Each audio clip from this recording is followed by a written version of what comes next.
Morning folks, welcome back to the channel. Feeling a bit better today. Blood pressure's gone back down now, stress levels are down. So I thought I'd better put something out. But the stress levels are going to go up again in a minute because I've got to deal with the headlight for the car that just turned up from the dealer with a bloody great crack in it, covered in mould. So but anyway, I have been looking about and listening to a little bit of what's going on. I have stayed away from it all for a few days just to get myself de-stressed. And the first thing I come to was the Partygate fines. What an absolute waste of bloody time. How much have they spent on this investigation? And the fines they're going to dish out, it'd be an hour's wages to these elite arseholes in Parliament. They're never going to admit they did it. We're never going to know who these fines were sent to. We're never going to see the whole report from Sue Gray. Just exposing themselves to more corruption again. I'm sick to death of these elite assholes thinking they're above the law. Now that fine is nothing to them, it's pocket money. But those that got the fines in the past, that equated to food not being put on the table for a week, no heating for a week. Unbelievable. Now, Matt, if you want to investigate crimes in government, how about investigating the fraudulent deals that were done by Matt Hancock and some of the others, involving millions and millions of our pounds that we've got nothing for, seen nothing for, and not going to see anything for?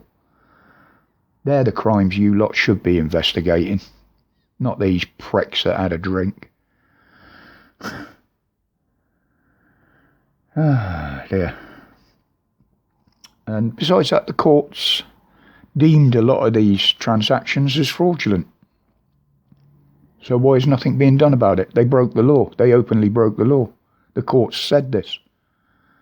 So do something about it. It's just another failure from the Met. Yesterday we received our polling cards for the local elections in May. Well, I've already got a camera set up in the window.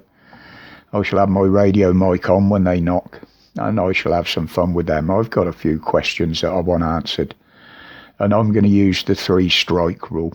They give me bullshit or lie 3 times, they'll be asked in no uncertain terms to leave the property and not come back. And the P&O debacle still goes on. One, why is the CEO still there? After admitting they knowingly broke the law, they planned to break the law, saying we can't operate with the way that we should have done it. That's not the point. You broke the law. You should pay the consequences, same as any other criminal, because that's what you are, a criminal. Personally, I'd throw P&O out of the waters and let somebody else come in. But the biggest worry is they've stopped a lot of these boats sailing now after safety inspections because they're unsafe. How long have they been in this condition? How long ago were they inspected before? How many lives have they put in danger over the years?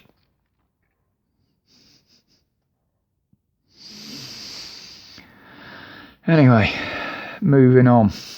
Oh, I said last week, Javid started planting those seeds on the lurgy again.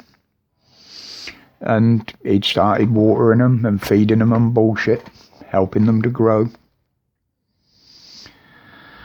Well, it's ridiculous. Now, And to back that one up, the evil git Patrick Vallance, who follows the science, he wants all the lurgy restrictions put back in place so they can invoke them at a moment's notice, because they don't know what these mutations are going to do. So is it starting again? Yeah. But are they planning something else? What are they trying to hide? Are they going to try and snatch back the power? Because this time there won't be any help from the government, because they've already said they're washing their hands of it. Anything that happens now is our fault. It's on us. So I would say to you, Vallance, fuck off and let us deal with it, because we seem to do a better job of it than you clowns. And what else are they trying to hide? Now, we've seen people profiteering from the pandemic. Now, is this because they are now charging for the tests? They want to frighten people into parting with their money?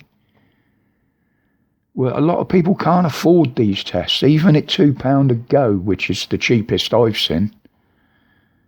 People can't afford this. They're already choosing between food and heating.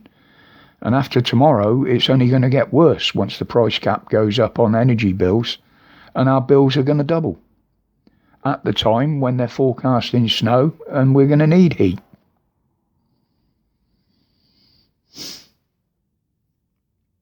I think this is just a ploy to make money.